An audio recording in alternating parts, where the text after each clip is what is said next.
أعوذ بالله من الشيطان الرجيم بسم الله الرحمن الرحيم الحمد لله رب العالمين والصلاة والسلام على سيدنا ونبينا أبي القاسم المصطفى محمد وعلى أهل بيته الطيبين الطاهرين.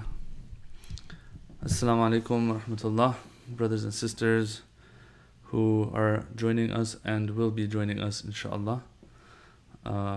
Salam to everybody and welcome to another session. Alhamdulillah, we've gone through 43 articles of the book that we've been covering, Shia Imamiyyah Doctrine, and we have about 110 or 105 more articles to go, inshallah. So it's going pretty well. I can't wait to finish this book, because once we do finish this book, then we have one complete package encompassing Tawheed all the way till the end of Imamat and all the way till the end of Ma'ad and even Marja'iyya and Hawza and all that kind of stuff. We'll have all of that in one package, inshallah, for brothers and sisters in the future who want to listen to as well. Okay, so we made it to article 43 last week. We went through article 43, where we covered let's say just one article actually last week, and but it was a long article and there was explanations to different things that were said there. What was going on last week was we went through the informed or informative characteristics and sifat of Allah subhanahu wa ta'ala, qualities of Allah. Let's say, and we finished that, alhamdulillah, and I had some comments there that I made about this whole chapter and this title of informed sifat, informed qualities of God. So what he did there, Ayatullah Subhani, was that he gave 4 examples of different qualities of God that if God had not informed us of, then we would have not known that he has such characteristics. Yadullah, hand, having a hand. Wajhullah, having a face. Aynullah, having an eye. Al-istiwa al-arsh, to settle down on the throne. So each of these Ayatullah Subhani went through and he gave his interpretation of those verses, and that these verses are metaphorical, not that God actually has a hand or foot or face or eye and so on and so forth. And as I explained last week, I think these all fall under that category of sifat salbiya, negated qualities of God. They all either are themselves sifat salbiya, negated qualities, or they go back to negated qualities. So I don't think we have a hard job here of trying to prove that we have another set of qualities that are not attributed to God, that we are informed of. If the Quran had not said it, we wouldn't have known about it. I don't think we need another separate category of qualities. Anyway, he went through each of them. He said Yadullah, he brought his proof. Yadullah, when Allah says God's hand, what is meant by God's hand is God's power. He brought his reasoning for that. When Allah says Wajhullah, it doesn't mean God has a face. It rather means God's essence. It's denoting God himself. So all of these things he explained, he brought reasoning for. The third one was Aynullah, that when Allah tells Prophet Nuh alayhi salam to build under his eye, what is meant is supervision or help and aid here when it says God's eye, under God's eye. And he brought proof for that. Arshullah, God's throne and God settling down on his throne. Also he brought he brought proof that what is meant by throne here is God's authority, and the fact that he, after he creates, he has the authority of actually managing and running that which he has created. So these were 4 examples of sifat khabariyah, as he called them, Ayatullah Subhani called them, which are qualities that Allah informs us of that he has, but we have to understand them in their correct light.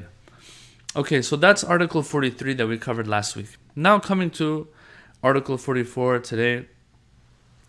As I ended last week and I introduced the topic for this week onwards, I said there are 3 things that he covers that are very important, and that's why he has isolated them. The first being the adl of Allah, the justice of Allah subhanahu wa ta'ala. Okay, God being just. This is a quality of God at the end of the day. This is a quality of God that is of the sifat thubutiyya, one of those affirmative qualities of God, one of those qualities that God has. So he could have just mentioned this up there in the book where we covered last week or weeks ago, excuse me. He could have covered it there, but he isolated God's justice because this is a very sensitive subject. God's justice. A lot of people have questions on this. A lot of people, because they can't solve this issue of God being just and fair, because they can't figure this out, they turn against this whole notion of God all in all. So that's something very important. That's something significant. Think about it. Someone might be believing in God. They don't have a reason not to believe in God. They don't have a reason to disprove God's existence. But because certain things don't add up, they reach a conclusion. They come to the conclusion that he must not exist. You see, these are so important. These discussions are very important because if not figured out, if not addressed, especially for our younger generation who have a million questions now in this day and age, if not addressed and we just give them the same old answers that we used to give them, that we used to hear 10, 15, 20, 30 years ago, it won't work, and we're going to lose people. It's a reality, and it's happening. And the answers aren't too complicated either. They're not too philosophical. Just a few examples, just a few explanations sometimes can solve the problem. Now, I do have to say that Ayatullah Subhani right here, he has article 44, 45, and 46, and 47. He has 3 or 4 articles here in this chapter that addresses God's justice, okay? But we have to understand that this is something that requires a lot more attention. And so he doesn't cover a lot of things that you would probably get in other conventional theological books. So he just goes through it, does address some issues, does go into the history of this discussion a little bit and some of the classical views regarding this issue of God's justice. But he doesn't really get into the details and the nitty-gritty of some of the questions that people might have today, especially regarding suffering in this world and how suffering and the fact that we have suffering in this world adds up with God's justice. How's that possible? Okay, so he doesn't get into those at all. So let's go through this and see what we have. But before I start, you'll have to excuse me for a second so that I grab the book. That I left the book, actually forgot to bring it with me. Let me grab it real quick. I'll be right back.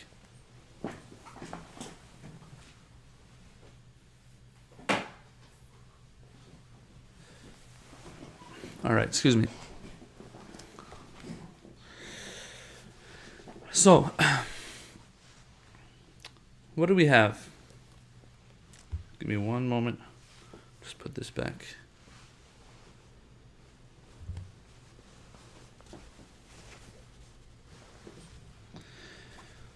All right, you'll have to excuse me. All right, so Article 44 begins. It says that the justice of Allah is something that is something that is accepted by a lot of people, and that all Muslims, he claims, all Muslims believe in the justice of Allah subhanahu wa ta'ala. Why? First of all, it's one of the qualities of Jamal, one of those sifat thubutiyya that I called it, one of those qualities that we know is Allah holds and has. Okay, what do you have for us? Verses of the Quran that will say that. He says, look, I have verse 40 of Surah Nisa. Verse 40 of Surah Nisa reads, it says,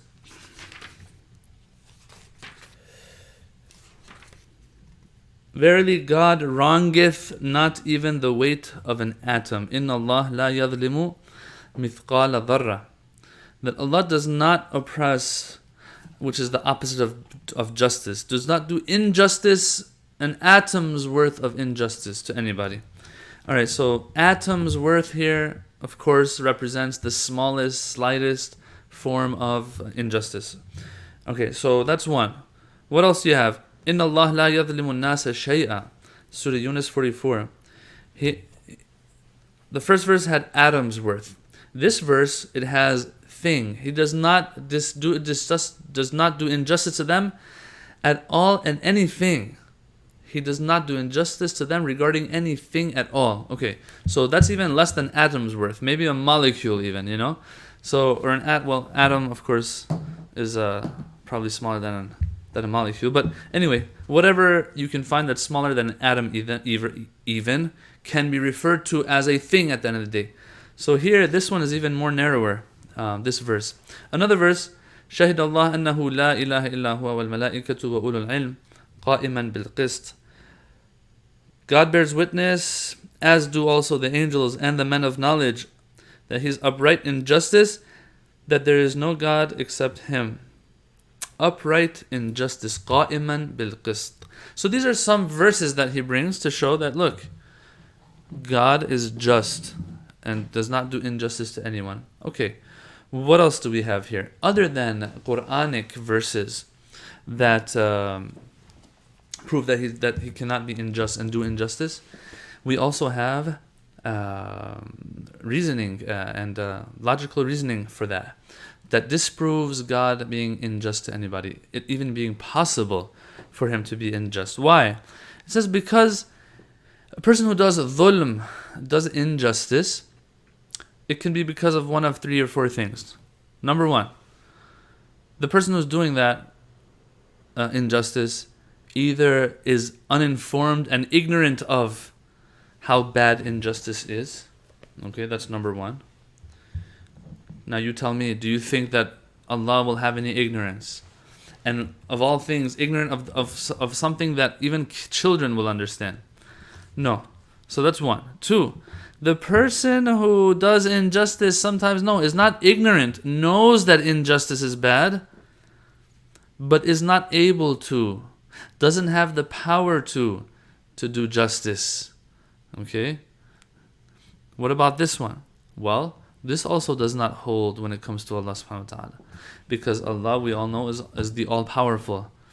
Number 3, sometimes a person knows that injustice is not good and is reprehensible, and has the power to do and to practice it and to exercise justice.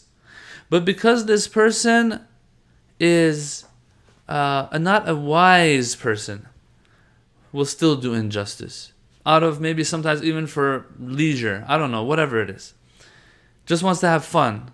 You know, sometimes you'll see kids, they'll do certain things to animals, which is wrong, right? I've heard of kids who light certain animals on fire sometimes. And that animal, like a cat or something, God forbid, is lit up and is running around, and they're enjoying it while they're watching this animal suffer, and they're enjoying it and enjoying this and taking pleasure in the suffering of something else. Well, this is zulm, this is dhulm, this is injustice, this is oppression. So now, this person who does such a thing, they know it's bad. They have the power not to hold back and not do that, yet they do it still. Why? Because they're not a wise person. A wise person does everything purposefully, with a purpose in mind, and can weigh things out and make sure that they're not wrong or right. The bad does not outweigh the good, and so on and so forth. So it's because of these things that a person or an entity would exercise injustice towards somebody or something else. But all of these, Allah is devoid of them. Yes? So since that's the case, then God cannot have dhulm. Not that because we tell Him, or we are the ones who are calling or telling Him what to do, what not to do. Oh Allah, it is wrong for you to be unjust. No, it's not because of that, because we said so. We sit down and we think, and we're like, okay, this is not possible for God. Even if we didn't exist, it would still be something He won't do. It has nothing to do with me telling Him or saying that He has to be like this, He has to be just. No. We sit down and we understand. We come to the conclusion that it's not possible for Him to be unjust. Why? Because if He's going to be unjust, being unjust has its roots in one of these 3 things that were mentioned, all of which God is devoid of. Okay, so that's the textual, Quranic, naqli reason We have more verses for this concept, but he brought 3. We have intellectual reasoning, logical reasoning, for the fact that God cannot be unjust. In addition to all of that, we have a hadith as well, which is nice. I hadn't heard this one actually myself. That someone, in Shaykh al-Saduq narrates this in probably his Kitab al-Tawheed. Yeah, Kitab al-Tawheed. He says that someone came to the Holy Prophet and asked him some questions.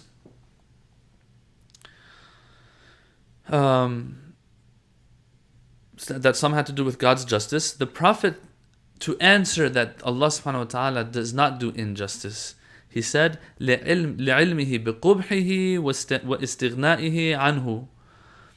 Allah doesn't do injustice for 2 things. Why? 1, because He has knowledge of how bad injustice is. So you see, he's like, the Prophet is echoing that which we could come to with our own intellects and minds as well, right?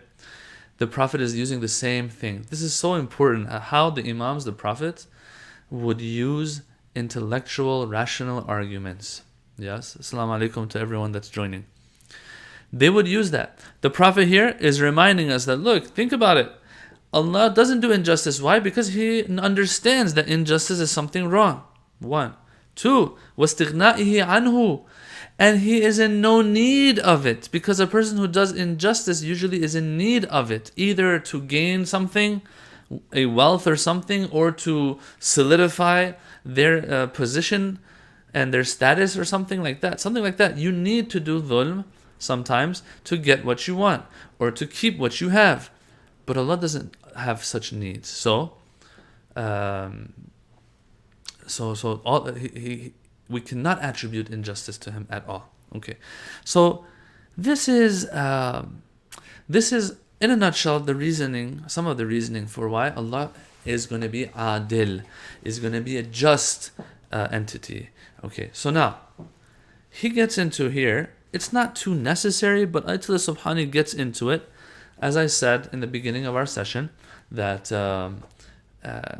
he goes through some of the classical theological background of this whole discussion. Brothers and sisters, don't think that this topic of God and God being just is something that we have today. If atheism today talks about it and uses it as one of the main reasons to disprove God, that a God that's all-powerful, a God that is all-wise and all-knowing, why is He allowing so much suffering in the world? So there must be no God. That's one of the arguments that's presented. Don't think that this, just because it's being mentioned today, wasn't there in the past. Brothers and sisters, these arguments are repeated again and again and again throughout history. Sometimes in the same exact form as they were before. Sometimes they take on another color, a more contemporary color. Anyway, he goes and talks about some of the background of this theological discussion. He talks about it. He says,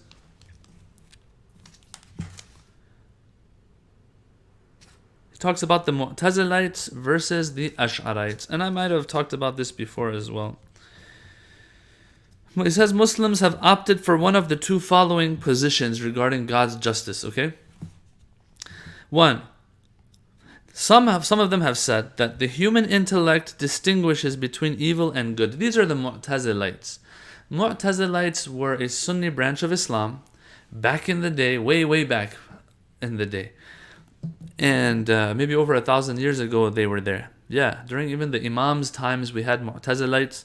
During the time of Ma'mun, the Abbasid Khalifa, they were very strong, and as a matter of fact, Ma'mun kind of adopted their views. But after Ma'mun and during Mutawakkil's time, it might have died out more. But anyway, Mu'tazilite Islam is a Sunni version of Islam. It is a theological school within Sunni Islam. And these Mu'tazilites, they use philosophical and rational, logical reasoning a lot. And they depend on the mind a lot to figure out a lot of things. Versus the Ash'arites, who are, use the mind less. When I say mind, we all use our minds. I'm not saying Ash'arites didn't use their minds, but they don't rely on philosophical argumentation as much. So Mu'tazilites are kind of i'tizal, and being a Mu'tazilite is kind of antithetical to being an Ash'arite. In this day and age, Mu'tazilism, you won't find it out there too much. You will find Ash'arism more. Anyway, so these are the Mu'tazilites, we're talking about them. They say the human intellect, and of course, let me say this by the way as well, that the Shia school of thought is closer to the Mu'tazilites a lot of times, you find. Okay, so having said all of that, we have two groups, he says.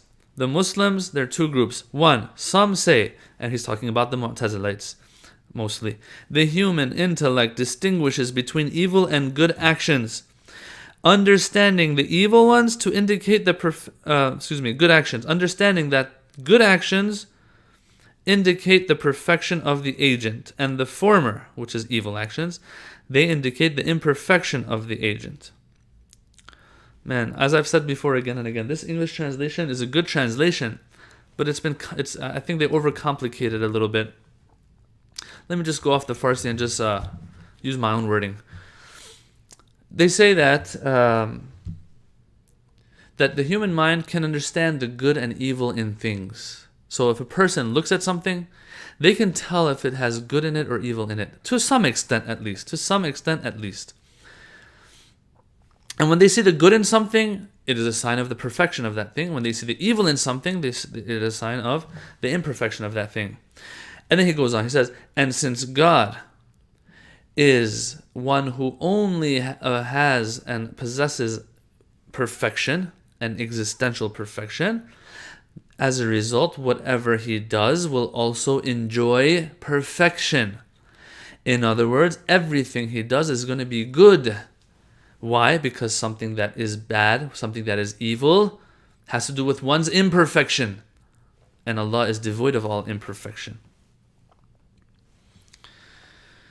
Alright, so he explains this. Then he moves to the Ash'arites. What do the Ash'arites say now? Now this is classical Islamic theology once again. He says, opposite to this view, that we can with our minds at least to an extent understand the good in things and the bad in things. For example, oppression, injustice, and justice. That's at least something that everyone can understand. He says there are some who believe that the mind and intellect falls short of understanding the good and evil in things, cannot identify the good and evil in things. As a matter of fact, God has to tell them what is good and what is evil. If we call God good, that means whatever he does is good, even if it means that he takes a righteous individual to hell and a bad individual, an evil individual, to heaven. This still is something good if God actually chooses to do it. So you see, it's the exact opposite of what the Mu'tazilites would say. The Mu'tazilites would say that if you do something, things have inherent good and evil in them, God will only do that which has good in it. The other side says, no, things having inherent good or bad in them, we don't know what you're talking about when you say that. What happens is God will do certain things, and since he does them, now they're good. So he can even do something that we might feel is bad, but since he does it, it's good. It's very clear that, this is something that we will disagree with, but there have been, according to this, there have been people in the past, schools of thought, theological schools of thought in the past, who believed that whatever God does is good, even if he does something that we might feel is bad. Okay, once again, this is a subject that requires a lot of speaking, a lot of discussion, and morality, ethics, the objectivity versus subjectivity of morality and morals and ethics and all of that. And a lot of contemporary, philosophers or sociologists or psychologists or whoever it is have spoken about this. There's discussions, articles, maybe workshops, and even conventions about this, So I know that this is something that we can't just talk about right now and just get it over with, okay? But this is all in a nutshell. So he says that this is something that we've had in the past in classical Islamic theology. There have been two schools of thought regarding this issue. All right? So far what have we covered? So far what we covered is the reasons for why God is just and has to be just and cannot do injustice. The verses for that, intellectual and rational reasoning for that, number one. And then we went to the background of this discussion, where it goes back to. It goes back to this whole idea of the Ash'arite theological school of thought versus the Mu'tazilite school of thought. Okay, so that's Article 44. Article 45 now. Since we are Shia and we believe also in what the Mu'tazilites believe in when it comes to this issue, which is the objectivity of morality. In other words, everything out there will have inherent good or inherent evil in it, and so God is the one who chooses that which is inherently good and does it, and chooses to refrain from and not do anything that has inherent evil in it, namely injustice versus justice. So if us as Shias believe in this as well, yes, what is our reasoning for it? He says, I'm going to give you 2 reasons for why we believe in what we believe in. That Allah is just, and it's that Allah sees the good in things and bad in things, chooses the good over the bad. Not that whatever God will do is good, even if it means that oppression happens, injustice happens. What's the first reason he brings? He says, number 1, everyone understands that injustice is something that's evil. If everyone understands that injustice is evil, don't you think God will also understand? Think about it. If there's something out there that even children understand, even people who do injustice themselves understand. Think about it. There's some dictators out there who, when they're doing injustice, it's okay. But the moment someone does injustice to them, oh, they're crying like babies themselves. Oh my God, injustice was done to me, this and that. Yeah? So everyone understands, even the person who's doing injustice himself understands that injustice is something that is reprehensible, is scolded, is condemned. Number 1. So you don't think God will understand? So that's why we believe that God is never going to do injustice. Number 1. Number 2 is a little more rational here. It says, it's not even possible to say that, look, there is nothing that we can understand is good or bad inherently, and we have to just wait for God to tell us. Okay? I want you to pay attention here. I want you to pay attention. This idea that we can never understand the inherent good or evil in anything out there, and the only way we can find out is if God tells us, there's a problem in this. We will have a vicious circle, let's call it, where we'll just go in circles and we'll never come to any conclusion. Why? Let's assume that this is the case, that God has to tell me. I can't tell myself, I can't tell that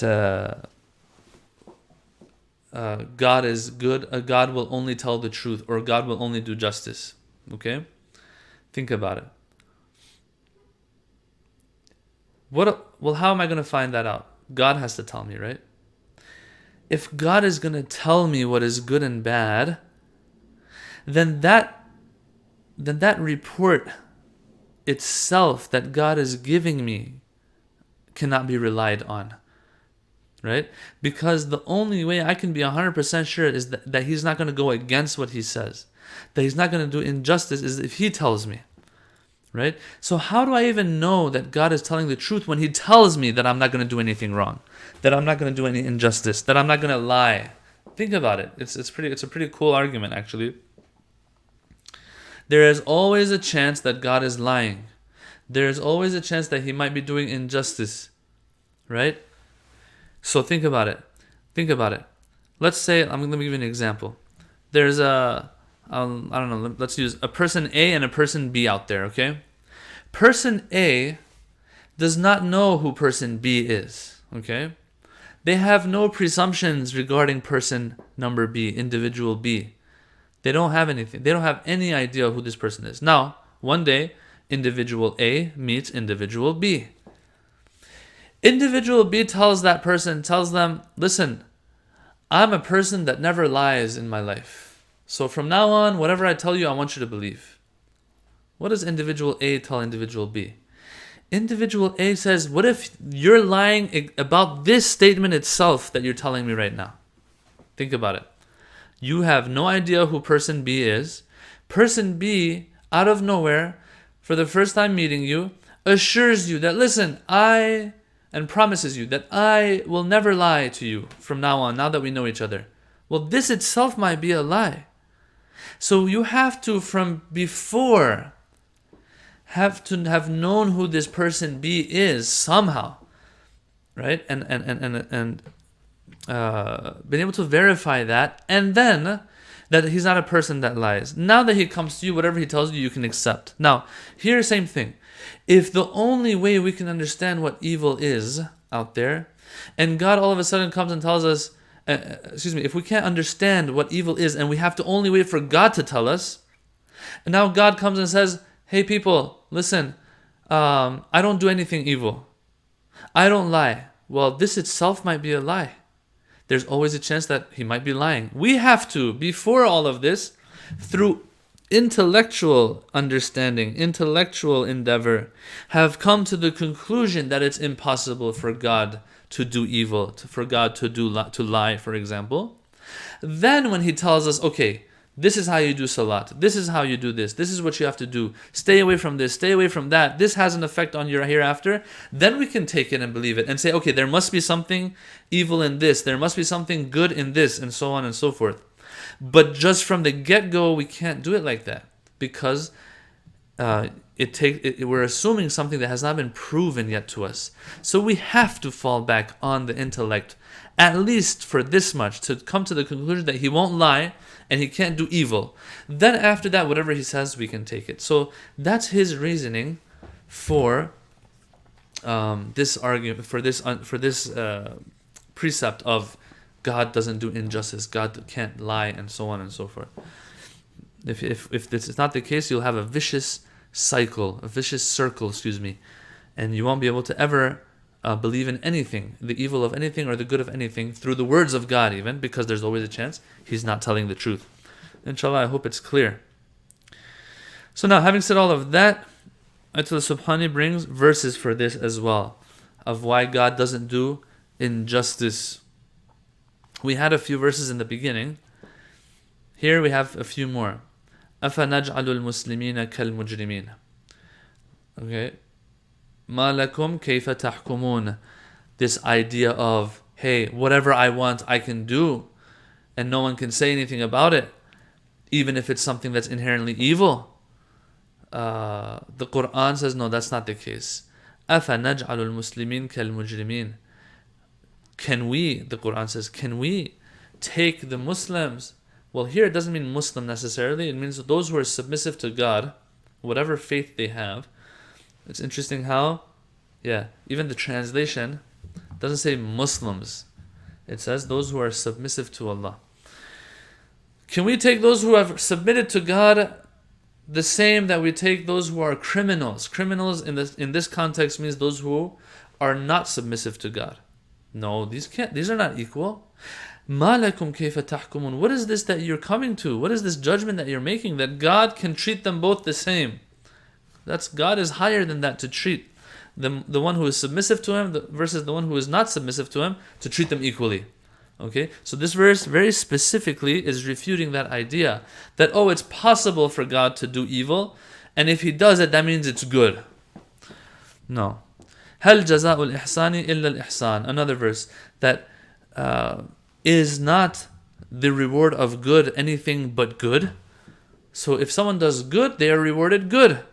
You can't give evil or bad to someone who's done good. Very, very simple. Now, a question comes up here. And that is, we have a verse in the Quran that says, لا يسأل عما يفعل وهم يسألون. That Allah is not questioned. No one can ask him questions when it comes to what he does and what he decides. وَهُمْ يُسْأَلُونَ. The rest are the ones who will be inquired. The rest are the ones who will be questioned. Right? You can't mess with God. You can't ask him. You can't question him. You're the one who's going to be questioned. So some have said that this verse is one of those verses that might imply that God might sometimes not be fair. What does it imply? It implies that God can do whatever he likes. You can't say anything about it. That's what they say.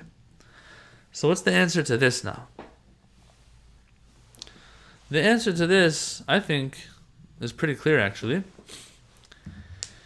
And that is that we compare, when it comes to the wording of the Quran sometimes, and the wording that has to do with Allah subhanahu wa ta'ala, we compare Allah subhanahu wa ta'ala to ourselves. Yeah? For example, let me give you another example. When the Quran says, Allah guides whomever He wishes, we feel like that means He guides whoever He feels like guiding. That's not the case though. When Allah wishes something, it's in line with His knowledge, it's in line with His wisdom, it's in line with His justice. Versus us, when we do something and we do it because we feel like it, or because we wish it, yeah, there's a lot of other things that might influence our decision and what we do. But not with Allah subhanahu wa ta'ala. Sometimes the wording might sound unfair, but anything unfair, Allah is devoid of it. So we have to understand that wording is kind of loose, kind of metaphorical. Not even metaphorical. Something else is meant from it than we thought, than we think. So here also we have the same thing. If over there in the verse it says that He guides and misguides whomever He wishes, but of course it's going to be based on knowledge and wisdom and justice. Here also, when it says He does what He likes, He is not questioned. No one can question Him when He does what He wants. And they are going to be questioned. What is meant here is that since everything He does is in line with wisdom, knowledge, justice, He's not asked any questions. Right? If a perfect being does things, they're not asked. Now, of course, there are some explanations here that I have to give. When it says He's not asked, it means that no one can ask Him and find any flaw and fault in what He does.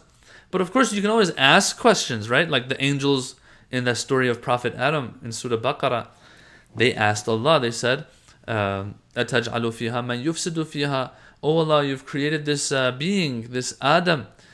Are You creating a being that might, spill blood and cause corruption in the earth? They asked because they wanted to know what the wisdom was that Allah had. So here when it says that He is not asked any questions, that means everything He does is based on wisdom. But of course, it's okay to ask, oh Allah, can You share that wisdom with me? Yeah. When we ask others what they do and why they did what they did, it's because we want to show them that, look, there's what you did, it falls short of wisdom, lacks wisdom, right? In a court of law, when a criminal or an alleged criminal is taken to court and is questioned by the judge or questioned by the jury or whoever, he's being questioned because they want to prove or discover the lack of wisdom in his actions and prove to the judge that what he did lacked wisdom and was done out of ignorance and was done out of whatever reason it was other than wisdom.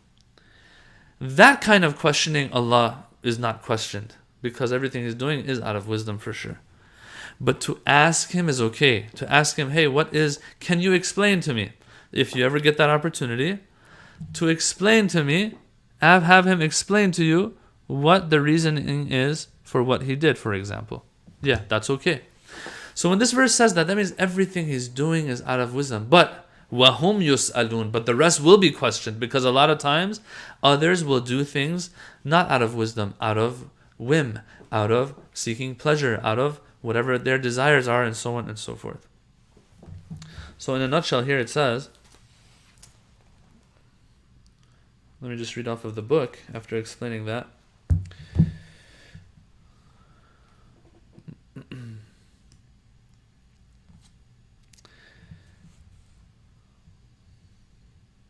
The response to this is as follows.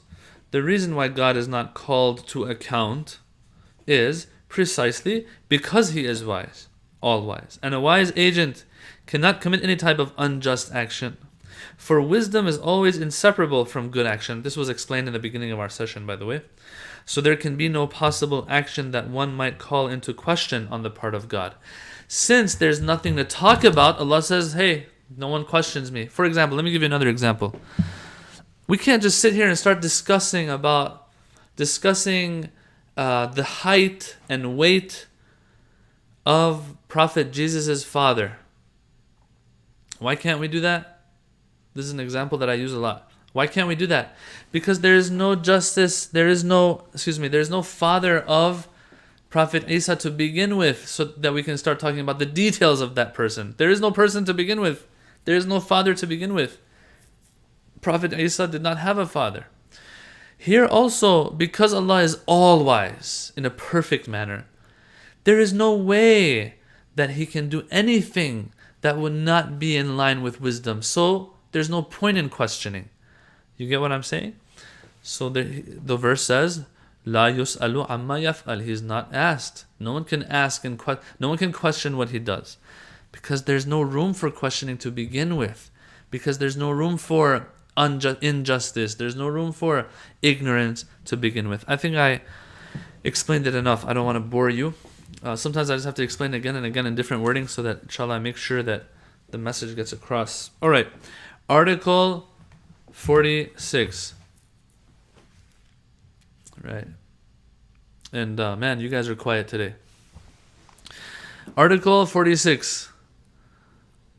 Inshallah, once we're done with this one, this justice of God, and we're done with the two more that are coming, which is, I think, free will, and one more, I forgot what it was. These three, we move on to prophethood, and we'll move on from these harder subjects.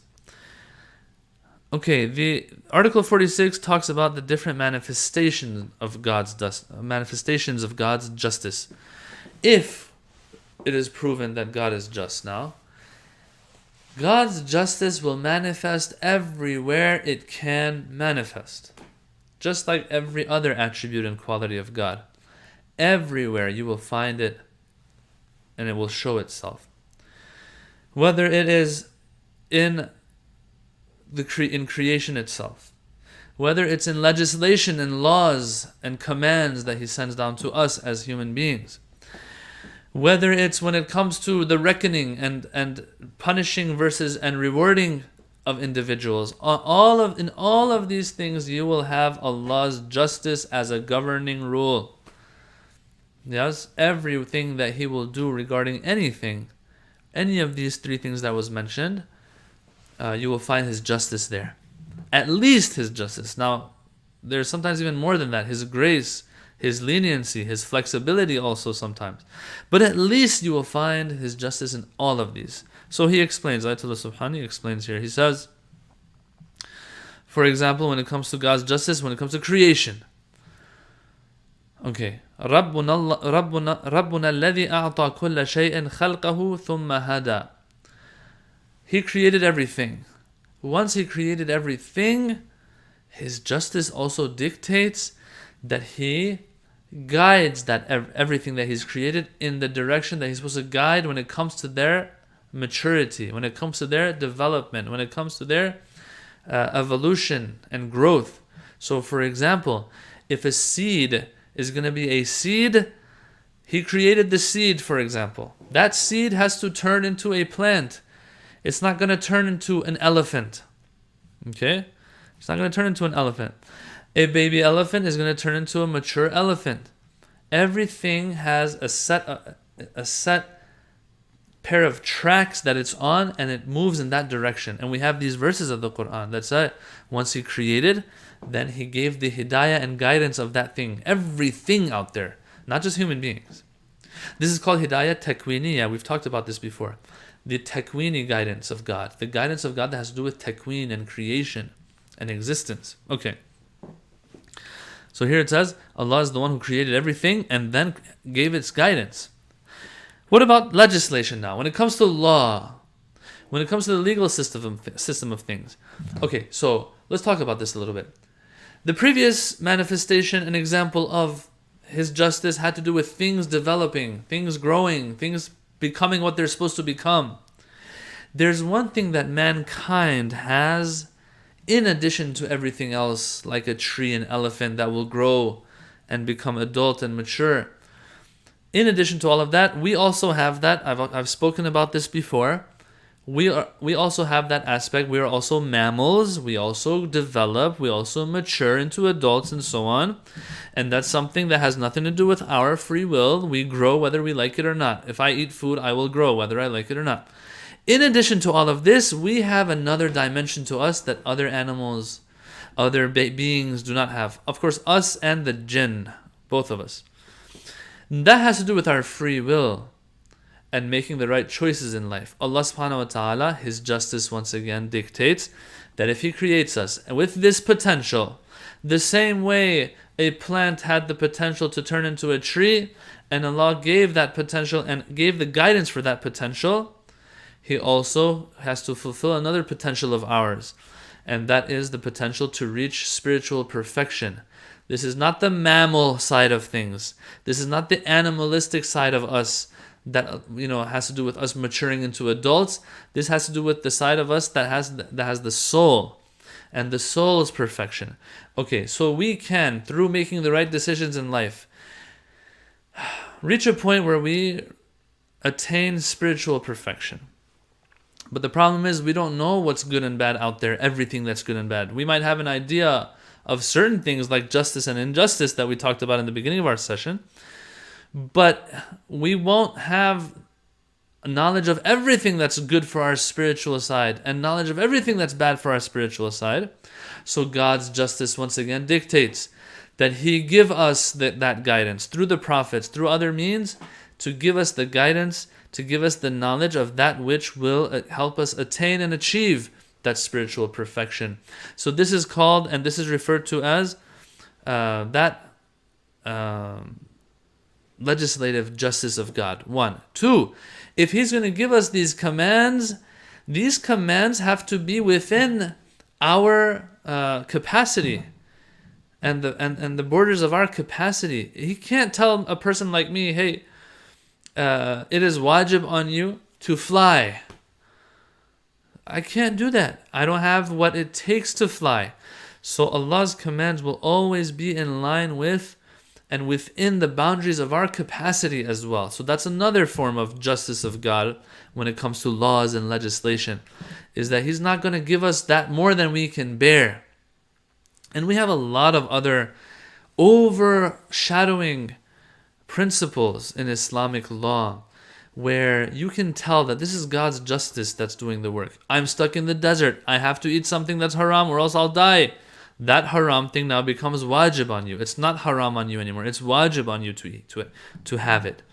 Why? Because the principle says, the overshadowing principle says that it is wajib for you to protect and preserve your life. These all stem from God's justice, okay? So we have God's justice manifesting in so many of these principles of Islam and legal principles of Islam. All right, so brother says, I can give you a question since you asked.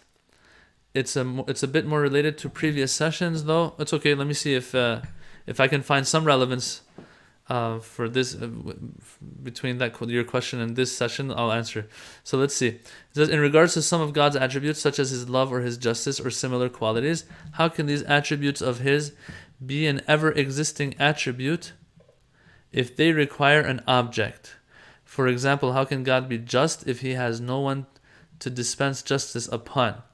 Or ever-loving if prior to creation no person existed for Him to love? Apologies if you answered this in a previous session, I may have missed. Okay, well, apology accepted, because yes, this has been covered before. We said before that God's, and it's okay that you're asking, God's qualities are of two types. These sifat thubutiyya are of two types. Wa alaikum assalam, sister. Welcome from the UK. They're of two types. Number one, they are sometimes sifat dhatiyya, sometimes sifat fi'liyya. Qualities of God are of two types. One, qualities of His essence. Those are the ones that have to always have been there. But His other qualities that have to do with action and divine activity, those are ones that, He's not going to always have. Those depend on an object. And so, whenever there is an object for those attributes of His, those attributes will be there. If not, He won't have those attributes. But at the end of the day, even these attributes of divine activity, they go back to those divine qualities of essence, right? So what you're saying is right, brother. What you're saying is totally right. Yeah, some of these attributes will require an object to be there. Okay, so going back to what we were talking about. So God's justice will manifest in his in takween, in creation. God's justice will manifest in the laws and orders and commands that he sends us down, because we also have another potential within us, and his justice dictates that he provide whatever we need to actualize the potential that we have in that dimension of us. Another manifestation is, and he brings a verse here, by the way, لا يكلف الله نفسا إلا وسعها. Allah does not make anything incumbent on an individual that they cannot bear. So that's the verse for it as well.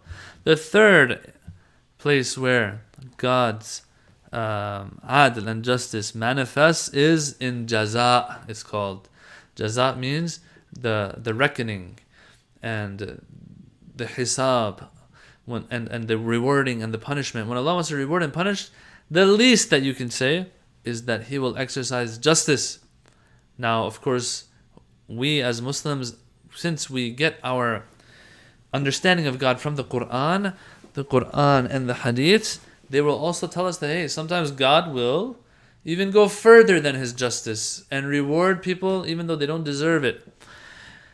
That's just his grace and mercy, right? But what we know for a fact is that he will at least deal with us with justice, although we have du'as from the Imams as well, where they tell Allah, oh Allah, don't be just with us.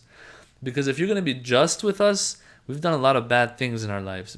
Have more than just justice with us. Have that special grace and mercy on us. This is called lutf.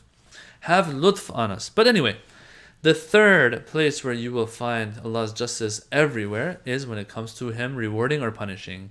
The least you can expect is that there will be justice.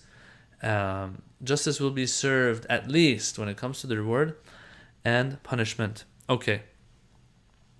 Yes, sister, I am reading your message. Send my salams to your brothers as well. Yeah. Okay. Now, give us some verses. Ayatullah Subhani gives some verses. He says, Allah. Well, let me read this first, and then we'll give you the verses.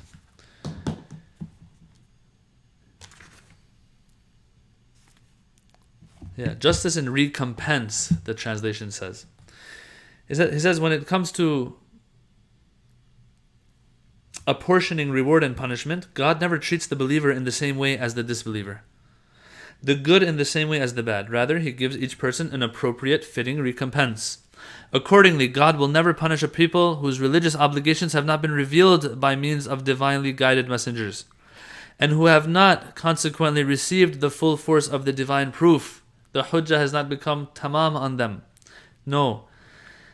As the Quran says, وَمَا كُنَّا مُعَذِّبِينَ حَتَّى نَبْعَثَ رَسُولًا. We never punish until we have sent a messenger first. So if a person doesn't know, we're not going to punish them. This says a lot. This says a lot to us about people in this day and age who have not been convinced that Islam is the right religion. Why do we teach our kids that anyone who is non-Muslim goes to hell no matter what? What is this? نَبْعَثَ الرَّسُولَ. Messenger here doesn't necessarily mean, although it implies messengers of God that are sent, of course, but it also means any proof. Okay, if someone, it has just not been proven to them that Islam is the right path, it doesn't, and they think that Christianity is the right path, doesn't mean that person now is going to go to hell because they're non-Muslim. We have to think a little bit more here. Our greats have said otherwise. It says we never punish until we have sent a messenger. Why? Because when a messenger comes, he brings miracles, the people see miracles, and it is proven to them that they have to follow this person. For you and I living in this day and age, we don't have prophets who bring miracles. The best we have is our intellect and some reports that have reached us. Well, there are people out there who these reports have not reached those people. Or they might have heard some things, but they're just not convinced enough. They haven't seen miracles like the people of the past, brothers and sisters. We have to keep these things in mind. So we have the Quran says this verse, and then also, and we set a just balance for the day of resurrection. وَنَضَعُ الْمَوَازِينَ الْقِسْطِ لِيَوْمِ الْقِيَامَةِ فَلَا تُظْلَمُ نَفْسٌ شَيْئًا. Since we have set a just balance for the day of judgment, a just scale for the day of judgment. Why? So that no soul is wronged. There's no injustice that happens to individuals. Okay, so these are places where you will find, and anywhere else that you can think of, that you will find God's justice, and God's justice will manifest. Okay, now Article 47 repeats something that I've said again and again throughout this session. It just says, look people, God created us for a purpose. If He created us for a purpose, anything that will fulfill that purpose that we need, that we can't attain ourselves, Allah has to provide it for us. Like guidance, like letting us know what is haram and what is halal, like telling us what the proper beliefs are, like telling us what He is all about. If God had not sent the prophets, if God had not sent the Quran and the Imams and the Ahadith, we didn't have them, then we didn't know what God is all about. So Allah has to send as much as He can, as long as, of course, it doesn't force us into making the right decisions in life, but it provides us the guidance that we need to be able to make the right decisions in life without forcing us and imposing things on us. That much He has to do. His grace and His adl, His justice, dictate to Him that, look, if you are going to take people to Jahannam, before it, they have to know what is wrong.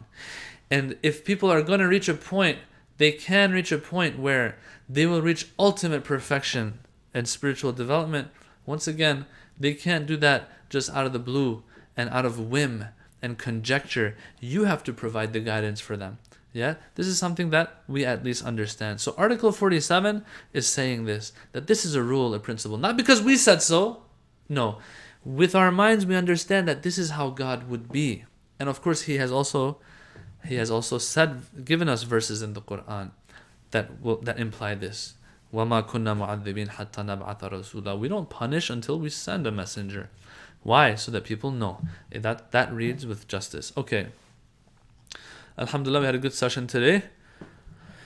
Thank you all for tuning in from wherever in the world you are, whether you're in Sheffield or anywhere else. I thank all of you for tuning in. And until next week, till next week we have another session. I'm not sure. I think Sheikh Mahdi's sessions have ended now. But he wants to take a break before Ramadan, I think. And inshallah, he's going to have tafsir sessions maybe. Once again, I don't know. I don't want to speak on his behalf. But make sure not to miss those as well. So I thank all of you for tuning in. Once again, keep us in your du'as. Until next week and another session of Shia Imamiyyah Doctrine. I ask you for your du'as, and wassalamu alaikum wa rahmatullahi wa barakatuh.